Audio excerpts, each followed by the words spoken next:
খালুর সাথে বিয়ে হবে সেই ভাগ্নির। হ্যাঁ ভিউয়ার্স, এবার বড় সুখবর দিল সেই খালুর স্ত্রী। কিন্তু মূল ঘটনা জানেন না, আপন খালু যে তার শালীর মেয়েরকে বিয়ে করেছে এই ঘটনার ভিডিওটি সবাই দেখেছেন, কিন্তু মূল ঘটনা জানেন না। এই পৃথিবীতে সবচাইতে খারাপ জিনিস মনে হয় মায়া, প্রেম, ভালোবাসা। আমি তো ভাই জানতাম না এই কাজ করছে। কখনো স্বামীর নিকে মায়া আছে? মায়া তো থাকবো, 10টা বছর একজনের সাথে সম্পর্ক সংসার করা হয়েছে। পাগল হয়ে গেছি। সেরি ফোন দিছে, মানে সেরিটা কে? আমার নাতিন রাত্রে আইনা নাতিনের কাছে তত মতো নিলাম। নাতিন হারিয়ে চোখের ঘুম হারাম করেন নানি। অবশেষে 5 দিন পর নাতিকে খুঁজে পেয়ে জানতে পারে খালুর সাথে বাগ্নির প্রেমের রঙ্গলীলা।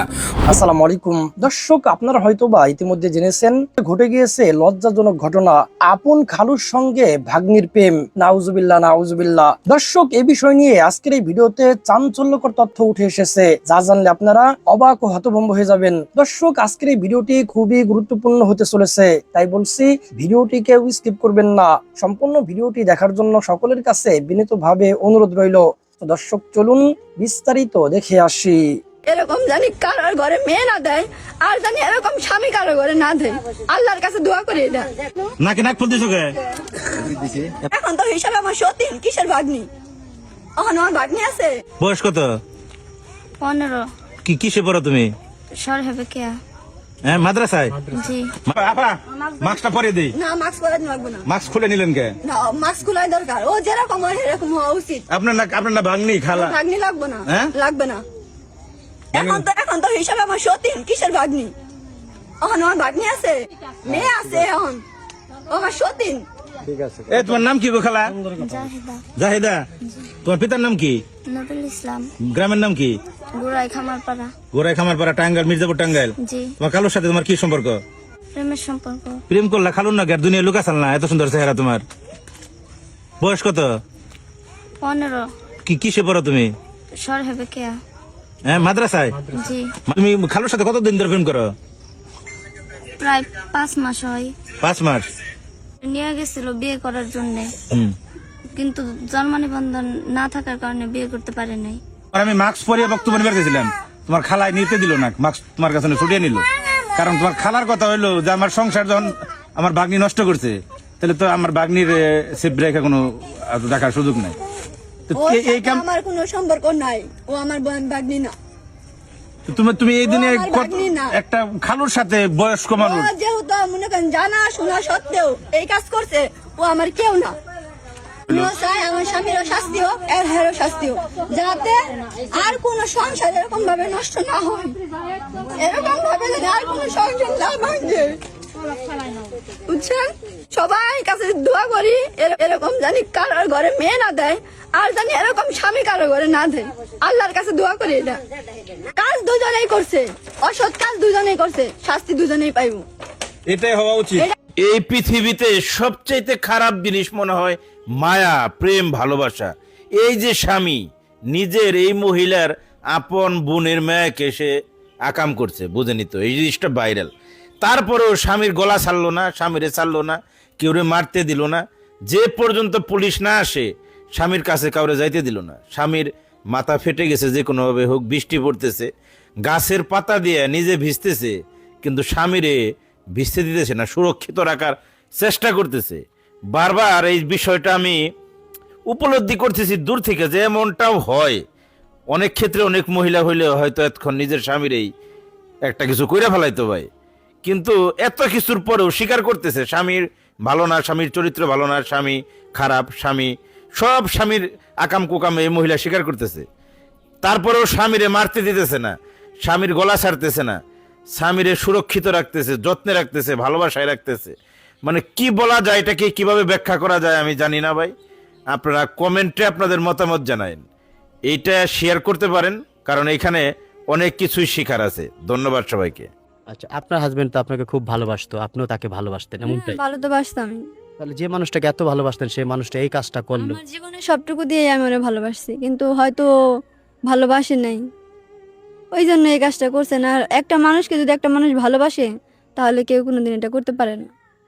অবশ্যই তার মুখটা তার সামনে পড়বে, ভাসবে, একটা অন্যায় কাজ করতে গেলে মনে হইব যে আমার একটা ছেলে আছে, আমার একটা বউ আছে। একটা জিনিস আমি চিন্তা করছি যে আসলে আপনার হাজবেন্ড এত কিছু করার পরও আপনি তাকে নিয়ে আবার সংসার করতে চাচ্ছেন, কিন্তু সেম জিনিসটা যদি আপনি করতেন আপনার হাজবেন্ড কি আপনাকে রাখতো? সেটা আমি জানি না রাখতো কি না। আমি যতটুকু জানি কোনো ছেলে এরকম রাখবে না, এমন কোনো জিনিস নেই ওই মেয়েকে দিনে। ও বাবা ডাকতো, আমাকে আম্মু ডাকতো। এই ভিতরে কিভাবে এই সম্পর্কটা হয়ে গেল আসলে? এর ভিতরে কি করে সম্পর্ক হইলো আমি তো মনে করেন নিজেও জানি না। এটা আমার কল্পনার বাহিরে যে বাবা মেয়ে কি করে এরকম সম্পর্ক হতে পারে। আমার বোনের মেয়ে আর আমার হাজব্যান্ড দুজনে ভালোবাসা করে সম্পর্ক করছে। এখন ওদেরকে জেল দেওয়া হয়েছে, মানে থানায় নিয়ে হয়েছে। এখন ওইখান থেকে কুড়ি দেওয়া হয়েছে, চালান করে দিছে।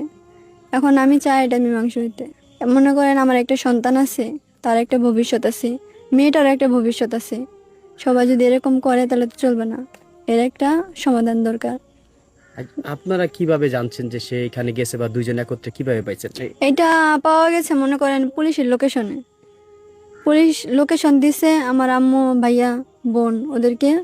ওরা এরকম খোঁজ নিতে নিতে এরকম লোকেশন পাইয়া তারপরে ওরা আমার হাজব্যান্ডকে বলছে যে যদি তোমার কাছে থাকে তুমি দিয়ে দাও। তো ও বলছে যে আমার কাছে নাই, আমি জানি না। ও আরও অনেক সাহায্য করছে যে এরকম এরকম করেন, এরকম এরকম করলে পরে মেয়ে বেরোইব। আসলে তো ও রাখছে, আমরা তো আর জানি না। পরে দিন যখন যেদিন নিয়ে আসে ওই দিনকে বলছে যে র্যাবের কাছে যাবে, র্যাবের ফোর আছে, ওদের কাছে যাবে। ওদের কাছে গেলে আপনার এমনিতেই বের হয়ে যাব। যখন সব টাওয়ারি করবে ওর তো এমনিতেই বের হয়ে যাব মনে করেন। তারপরে পরের দিন রাত্রেবেলা ওই মৌচাক রেখে গেছে আমার হাজব্যান্ড মৌচাক এনে রেখে গেছে। পরে মেয়ে ফোন করছে ওরা মামারে ফোন করার পরে মামাই গেছে আর আমার ভাইয়া যাইয়া ওকে নিয়ে আসছে। তারপরের দিন সকালবেলা আমরা আসছি। আসার পরে এরকম মনে করেন মারামারি পিটি সব হয়েছে। তারপরে আচ্ছা, আপনি কি আপনার হাজবেন্ডকে যখন দুইজনকে একসাথে ধরছেন তখন কি জিজ্ঞাসা করেছিলেন যে তুমি আমার ভাগ্নির সাথে কেন গেছো? এই কথাটা বলার পরে সে কি বলেছে? এইটা মনে করেন গেছে, মনে করেন একটা ভালোবাসার সম্পর্ক হয়েছে, এটা একটা নিজেদের ভুল হেরা স্বীকার করছে। যা বলছে যে এখন আমার ভুল হয়েছে, আমাকে যে শাস্তি দিব আমি ওই শাস্তি মাথা পেতে নেব, এরকম বলছে। তার বাইরে তো আমি কিছু বলতে পারবো না। এখন মনে করেন অন্যায় করছে, এখন অন্যায় শাস্তিও সে পাইছে। অনেক মারধর করা হয়েছে, একে জেলে দেওয়া হয়েছে ওনাকে, তারপরে আবার কোর্টেও চালান করে দেওয়া হয়েছে। এখন আমি চাই এটা একটা মীমাংসা হোক। এটা কি আসলে আপনার বোন, যারা তার বোনের মেয়ে তো আপনার, হ্যাঁ, আমার বোনের বোনে কি বলেছে এই ঘটনার পরে? সে কি বলেছে আপনাদেরকে, কি আশ্বাস দিয়েছে? আমার বোন বলছিল মীমাংসা হবে, তারপরে মনে করেন যে কি থেকে কি হয়েছে বলতে পারি না। মনে করেন নিজের মেয়ে তো তার চাইবে না, বিচার চাবে না, এরকম। এখন আর পরে কেস হয়েছে, মামলা হয়েছে, এখন পুলিশ কাস্টাডিতে আছে। এখন যদি আপনার বোন কোনো কিছু দাবি করে যে আসলে তাহলে আপনার বোনের মেয়ের সাথে আপনার হাজবেন্ডকে বিয়ে দিয়ে দেওয়া হোক বা অন্য কিছু ক্ষতিপূরণ দাবি করে, আপনি সেটাতে কি রাজি কি না বা কি বলতে চান সেই বিষয়ে? অন্য কিছু যদি ক্ষতিপূরণ দাবি করে আমি ওটা দিতে পারবো। আমি মনে করেন একটা জব করতাম, জব ছেড়ে দিছি 2 মাস হয়েছে, এখন আবার জব নিব। তারপরে মনে করেন যদিও চাই আমি ওটা দিতে পারবো। এখন যদি আমার স্বামী অসুস্থ, ওর অনেক মারধর করা হয়েছে, ও জেলে, এখন যদি ওরকে বের করে দেয় তাইলে। কিন্তু মূল ঘটনা জানেন না, আপন খালু যে তার শালীর মেয়েরকে বিয়ে করেছে, এই ঘটনার ভিডিওটি সবাই দেখেছেন, কিন্তু মূল ঘটনা জানেন না যে কিভাবে এই খালুর সাথে এই মেয়েটির অনৈতিক কাজ শুরু হয় এবং তাকে কিভাবে বিয়ে করে। আজকে সম্পূর্ণ বিষয় তুলে ধরবো, ভিডিওটি অবশ্যই শেয়ার করে দিবেন। এই খালুর বাসায় আসা যাওয়া করত তার এই শালীর মেয়ে। এখন এই মেয়ে তার খালুর বাসায় যাইতেই পারত। এই খালুকে এই মেয়েটি আব্বা বলে ডাকতো সবার সম্মুখে। এবং যখন তাদের সাথে একটা অনৈতিক সম্পর্ক শুরু হয়, এখন শুনুন সেই ঘটনা কিভাবে শুরু হয়। মেয়েটি এই খালুর কাছে গিয়ে প্রায় বসত এবং খালু তার অনৈতিক অস্পর্শ জায়গায় হাত তুলত। এরপর আস্তে আস্তে এই মেয়েটি দুর্বল হয়ে পড়ে এই খালুর প্রতি। এবার খালুর প্রতি দুর্বল হয়ে পড়লে খালুও তার প্রতি একটা লোভ লালসা ছিল, সেই লোভ লালসার জন্য আজকে খালু এমন একটি কাজ করলো। পরে তাকে নিয়ে বিয়ের সিদ্ধান্ত হয়, তারা দুজনে পালিয়ে যায়। পালিয়ে গিয়ে মৌখিকভাবে বিয়ে করে সৃষ্টিকর্তাকে সাক্ষী রেখে যে বিয়ে করেছে তারা, এই নিয়ে তারা 2 দিন বাসরঘর করে। এরপরে এলাকাবাসীর হাতে যেভাবে হোক ধরা খেয়ে যায়। কিভাবে? এই মেয়েটিকে তার পিতা খুঁজে পায় না। পরবর্তীতে একটি কন্টেন্ট ক্রিয়েটরের কাছে গিয়ে বলে যে আমার মেয়েকে খুঁজে পাচ্ছি না, তোমার চ্যানেলে একটা ভিডিও পোস্ট করে দাও। পরবর্তীতে বেরিয়ে আসে যে তারা বিয়ে করে সংসার করতেছে এবং তাদের সব কিছু হয়ে গেছে। তো ভিডিওটি সর্বোচ্চ শেয়ার করে দেবেন, এই কারণে বলছি, পূর্বেও বলছি যে আপনার মেয়ে কোথায় যায়, কার সাথে মেলে, অবশ্যই এটা দেখবেন। আপনি মা, আপনি পিতা, আপনারই দায়িত্ব আপনার সন্তানকে দেখে রাখার। আপনার কোনো খালু বা ভাই বা চাচা আপনার সন্তানকে দেখবে না। তাই ভিডিওটি সর্বোচ্চ শেয়ার করে দিবেন এবং সমস্ত অপরাধ থেকে সবাই দূরে থাকবেন। খালুর সাথেই বিয়ে হবে সেই ভাগ্নির। হ্যাঁ ভিউয়ার্স, এবার বড় সুখবর দিল সেই খালুর স্ত্রী। সে বলছে যে দুজনই তো থানায় রয়েছে, এখন আমার ভাগ্নি, তাকে তো আমি ভাগ্নি বলতে পারি না, সে এক কথায় হচ্ছে এখন আমার সতীন। আমার সেই সতীন যদি চায় আমার হাজব্যান্ডের সাথে বিয়ে করে সংসার করতে, তাহলে তারা সংসার করতে পারে, তাহলে তাদেরকে এক করে দিয়ে আমি তাদের লাইফ থেকে সরে যাব। আর আমার ভাগ্নি যদি আমার হাজব্যান্ডের সাথে সংসার করতে না চায়, তাহলে তাকে যে জরিমানাগুলো প্রদান করা হয়েছে সেই জরিমানাগুলো দিয়ে সে যেন আমার লাইফ থেকে সরে যায়, এমনটাই বলছে সেই খালুর স্ত্রী। তবে এখানে আমার কথা হচ্ছে যে এখানে কিন্তু এক দোষে বাজেনি, দোষ উভয় পক্ষে রয়েছে। এখানে খালুর যেমন দোষ রয়েছে, ভাগ্নিরও সেম দোষ রয়েছে। দেখুন, মূলত ঘটনাটি কি ঘটেছে সেটা কি আপনারা জানেন? সেটা কিন্তু আপনারা জানেন না। মূল ঘটনা হয়েছে এই যে ভাগ্নিকে দেখা গেছে এর বাবার সাথে রাগারাগি করেছে, কোনো একটা ব্যাপার নিয়ে বাবার সাথে রাগ করে বাড়ি থেকে বেরিয়ে গেছে এবং খালু যে ফ্যাক্টরিতে কাজ করে সেই খালুর কাছে চলে গেছে, কারণ আগে থেকেই তাদের মধ্যে ইটিস পিটিস ছিল। খালুর কাছে গিয়ে সে রাগ করে বসে আছে, তাকে কোথাও পাওয়া যাচ্ছিল না গ্রামের।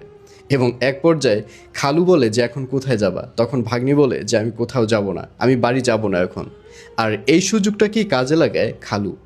এই সুযোগে খালু ভাগ্নিকে নিয়ে নারায়ণগঞ্জ চলে যায়, সেখানে গিয়ে একটা হোটেল বুকিং করে এবং সেখানে তারা 2 দিন থাকেও। তারা নিজেরা নিজেদের মধ্যে কবুল বলে বিয়ে করে ফেলে। তো এটাই হচ্ছে মূল কাহিনী। আসলে এখানে একজনের কিন্তু দোষ নেই, এখানে দোষ উভয় পক্ষে রয়েছে। তো ভিউয়ার্স, কারা কারা এই খালু এবং ভাগ্নির বিয়ে চান অবশ্যই কমেন্টে লিখে পাঠান আর ভিডিওটা সর্বোচ্চ শেয়ার করুন। তো দর্শক, আশা করি আপনারা পুরো বিষয়টি বুঝতে পেরেছেন।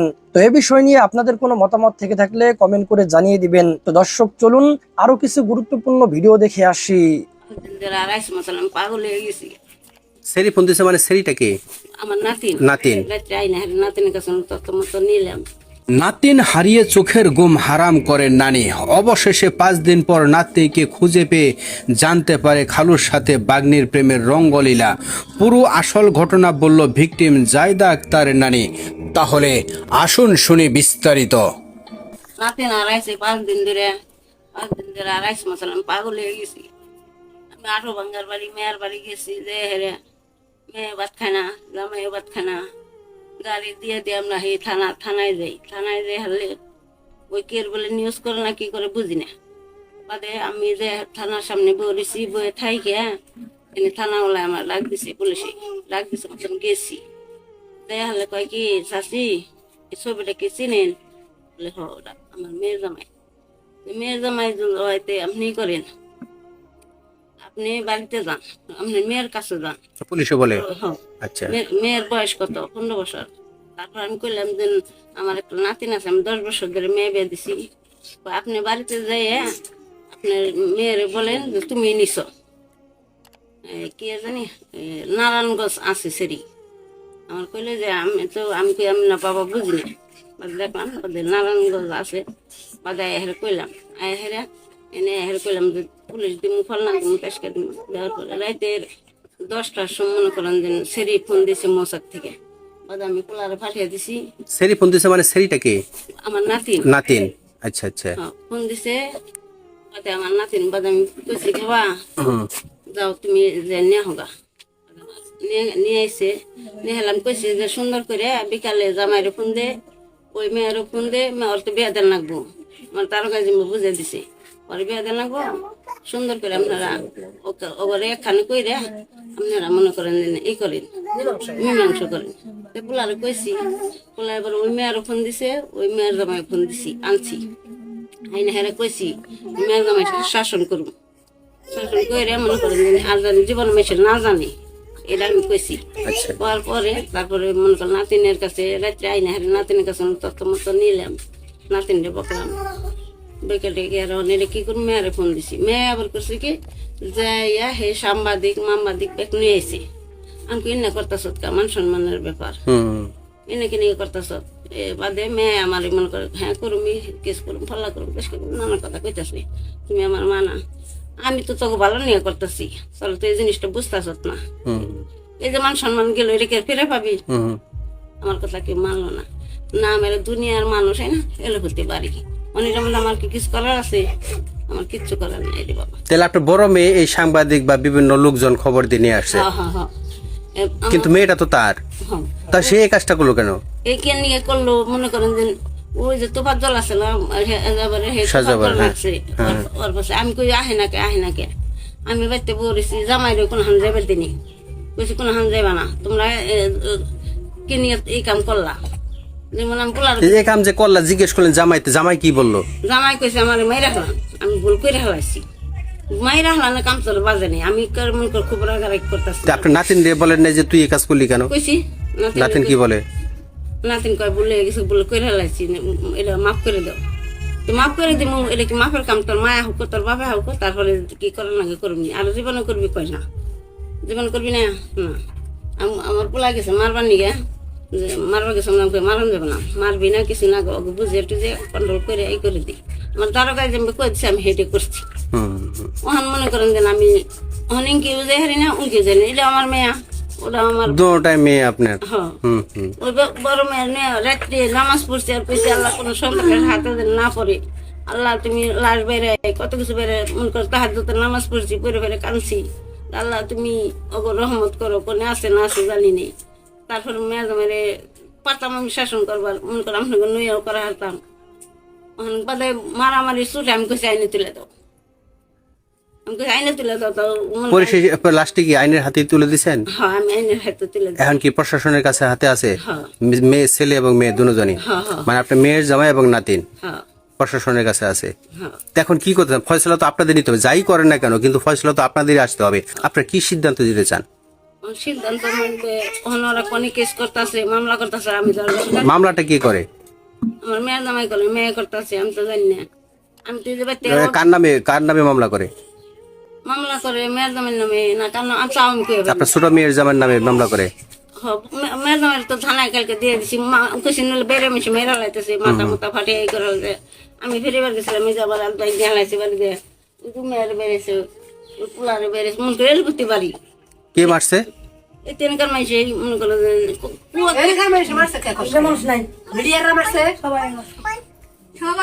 করো আমি মাথায় ফাইনাল থাকছি আমার কোনো জ্ঞানই থাকে না আমি মেয়েরে ধরি মায়ালো ধরি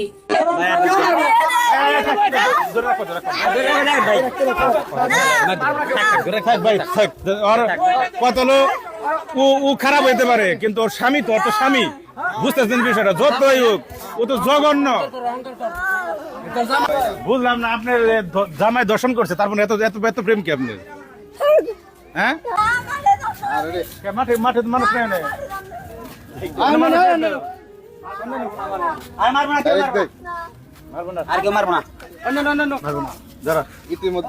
বুঝলাম না আপনার জামাই দর্শন করছে তারপর এত এত এত প্রেম কি আপনার হ্যাঁ আপনি তো আপনার স্বামী আত্মস্বীকৃত একজন দর্শক আকাম করে তারপরে স্বামী নিয়ে এত প্রেম আপনার মারবো কে কি স্যার আপনি কে শুনে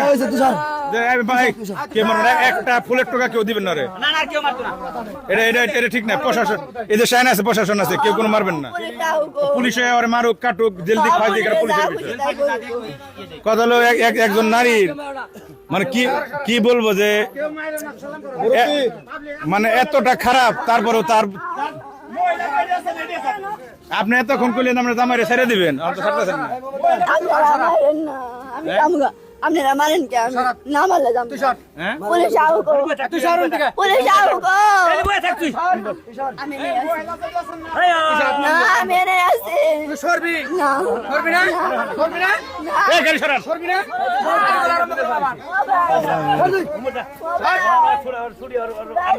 পয়সা রাখেন নলে সামনে যান, বুঝেন না আপনি? মারবো না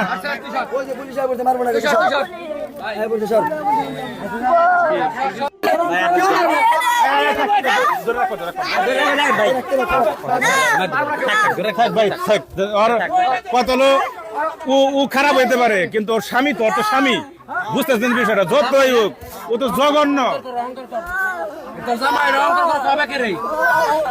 তোর বেটা তুই যে এত বড় একটা ঘৃণিত অপরাধী, তুমি তার দিকে দেখ ভাই, তুই তোর বউ তোর কি নাগলে রাখছ না? দেখছ আপন বউর আপন বাগনির সাথে কাম করছ। তুই বলে নারীর ব্যবসা করছ, তুই যে যা পাইলাম এখন হ্যাঁ ব্যবসা করছে পেশাদার কি ও? অনেক মেয়ের এই কাম জীবনেও করে নাই আমার জীবনেও করে নাই এডি করে নাই যে যত যাই কোন গেলে করে নাই। আমি আমার মনে করি আমি কোনে যাব? এই গাড়ি দেবে তো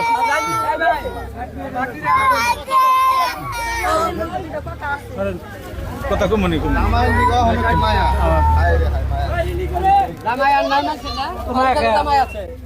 তো সম্মানিত দর্শক শ্রোতা, আশা করি সম্পূর্ণ ভিডিওটি দেখেছেন এবং সবকিছু বুঝতে পেরেছেন। দর্শক, এগুলোকে আপনারা কি বলবেন? বর্তমান সমাজের অধঃপতন নাকি এগুলো কিয়ামতের আলামত? আমাদের সামনে যে কিয়ামত ঘনিয়ে আসছে তার বাস্তব প্রমাণ হলো এগুলো। কারণ সরওয়ারে দু আলম নবী রহমাতুল্লিল আলামিন নবী বলেছেন কিয়ামতের আগে বেবিচার বেড়ে যাবে। তাই বর্তমানে দেখেন বেবিচার বেড়েই চলেছে। বর্তমানে বেবিচারের ঘটনা এতটাই ঘটছে যে মানুষ এগুলোকে সাধারণ ঘটনাই মনে করছে, মানুষ এগুলোকে এখন আর অপরাধ মনে করছে না। এই বেবিচার, এই জিনা বর্তমান মানুষের কাছে সাধারণ হয়ে গিয়েছে। ইন্টারনেটের মধ্যে ঢুকলেই দেখা যায় কোনো না কোনো জায়গা এরকম বেবিচারের ঘটনা ঘটেই চলেছে। আর এই ঘটনা ঘটার পিছনে বর্তমানে সব থেকে বেশি দায়ী হচ্ছে এই স্মার্টফোন, এবং আরো দায়ী হচ্ছে বর্তমান সমাজ ব্যবস্থা। বর্তমান সমাজ ব্যবস্থা ছেলে মেয়েদেরকে অনেক বেশি স্বাধীনতা দিয়েছে, আর এই স্বাধীনতা পেয়েই তারা একের পর এক জিনার ঘটনা ঘটিয়ে চলেছে। কি বলবো, আর কিচ্ছু বলার নাই। আল্লাহ সুবহানাহু ওয়া তাআলা যেন আমাদের এই সমাজকে হিফাজত করেন, আমিন আমিন। তো দর্শক, আজকে এই ভিডিও নিয়ে আপনাদের মন্তব্য কি? আপনাদের মূল্যবান মন্তব্য অবশ্যই কমেন্ট সেকশনে জানিয়ে দিবেন। ভিডিওটি ভালো লাগলে লাইক এবং শেয়ার করে দিয়েন। আর হ্যাঁ, নিত্য নতুন আপডেট ভিডিও পেতে চ্যানেলটি সাবস্ক্রাইব করতে ভুলবেন না। দেখা হবে নতুন ভিডিওতে, ততক্ষণ ভালো থাকুন, সুস্থ থাকুন, এই দোয়া রইল।